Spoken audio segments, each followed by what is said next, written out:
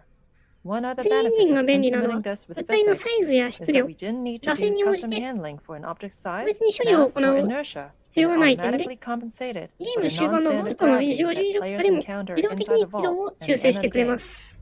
ミスった。こんな風に、飛行中の補正を行ってくれてるみたいですね。一応、例えば今、あれは何こっちでいいか。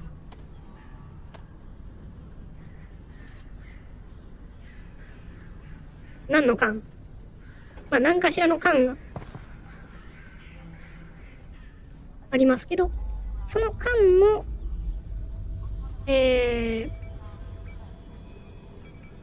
射出を、方向を調節すると、主人公に向かって飛ばすっていうのも可能なんですが、それプラス、空中でも多少の修正を加えてるって話ですね。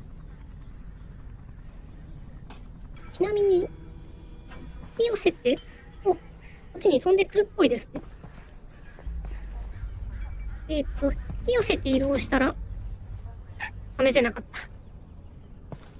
た。多少補正がかかってくれます。うまいことつかめるようにするために必要な機能なんでしょうね。